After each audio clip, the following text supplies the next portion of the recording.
नमस्कार, मैं हूं आपके साथ लकी मौर्य और आप देख रहे हैं बड़ी खबर पश्चिम बंगाल से टीएफटी इंडिया न्यूज 24 पर, जहां पश्चिम बंगाल की राजनीति से इस वक्त एक बहुत ही बड़ा और चिंताजनक सवाल उठ रहा है। क्या राज्य सरकार और केंद्र सरकार आमने सामने आ चुकी है? अगर हाँ है तो इस टकराव का असली मतलब क्या है और पश्चिम बंगाल सरकार और केंद्र सरकार के बीच टकराव का स्थिति अब किसी से छिपा नहीं है। मुख्यमंत्री ममता बनर्जी की सरकार इस समय एक नहीं है, कई संवैधानिक संस्थाओं के साथ संघर्ष की मुद्रा में दिखाई दे रही है।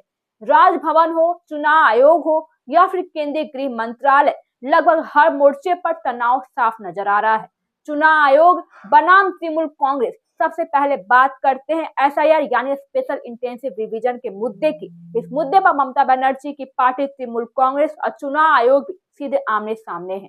तृणमूल कांग्रेस का आरोप है कि इस प्रक्रिया के जरिए राजनीतिक दबाव बनाया जा रहा है, जबकि चुनाव आयोग इसे एक संवैधानिक और नियमित प्रक्रिया बता रही है।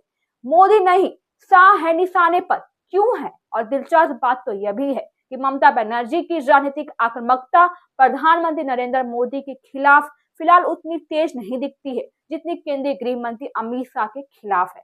ममता बनर्जी और तृणमूल कांग्रेस ने अमित शाह के नेतृत्व वाले गृह मंत्रालय के खिलाफ कई मोर्चे भी खोल रखे हैं। घुसपैठ और सीमा बाढ़ का मुद्दा, सबसे बड़ा टकराव घुसपैठियों और भारत बांग्लादेश सीमा पर बाढ़ लगाने को लेकर है। केंद्र सरकार का कहना है कि राष्ट्रीय सुरक्षा के लिहाज से सीमा पर बाढ़ जरूरी है, जबकि पश्चिम बंगाल सरकार इसे लेकर लगातार सवाल भी उठा रही है। इस मुद्दे पर राज्य सरकार और केंद्रीय गृह मंत्रालय के बीच तनाव लगातार बढ़ता जा रहा है। जनगणना पर चुप्पी क्यों है? अब आते हैं सबसे अहम सवाल पर। जनगणना जनगणना संविधान के तहत केंद्रीय गृह मंत्रालय का विषय है। अधिसूचना केंद्र सरकार जारी करती है, लेकिन परंपरा यह भी है कि हर राज्य सरकार उस अधिसूचना को स्तर पर दोबारा जारी करती है। और पिछले साल जून में केंद्रीय गृह मंत्रालय ने जनगणना की अधिसूचना जारी कर दी थी। इसके बाद देश के लगभग सभी राज्यों और केंद्र शासित प्रदेशों ने इसे दोबारा जारी भी कर दिया है, लेकिन पश्चिम बंगाल सरकार ने अब तक ऐसा नहीं किया। यही बात सबसे ज्यादा सवाल खड़े कर रही है।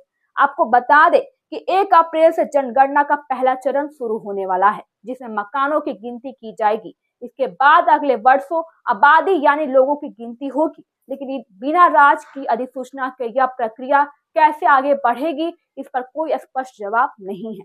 बताया जा रहा है कि राज्य की मुख्य और सचिव नंदिनी भट्टाचार्य के इस मुद्दे पर मुख्य सचिवों के सम्मेलन में सवाल पूछा गया, लेकिन उन्होंने कोई भी स्पष्ट उत्तर नहीं दिया। इतना ही नहीं, राज्य सरकार इस मुद्दे पर मीडिया के सवालों से भी बचती नजर आ रही है। सबसे बड़ा सवाल यही है कि इस टकराव का असली मतलब क्या है और क्या यह संघीय ढांचे के भीतर राजनीतिक खींचतान है या फिर आने वाले समय में किसी बड़े संवैधानिक टकराव का संकेत है। राज्य सरकार की चुप्पी और केंद्र के साथ लगातार बढ़ता तनाव भी कई आशंकाओं को जन्म दे रहा है। एक तरफ चुनाव आयोग से टकराव तो दूसरी तरफ गृह मंत्रालय से संघर्ष। अब है जनगणना जैसे संवेदनशील मुद्दे पर खामोशी, या सब मिलकर पश्चिम बंगाल की राजनीति को एक ऐसे मोड़ पर ले आया जहां सवाल ज्यादा है और जवाब बहुत ही कम।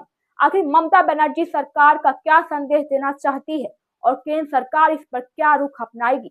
इन सवालों के जवाब आने वाले दिनों में देश की राजनीति की दिशा तय कर सकते हैं।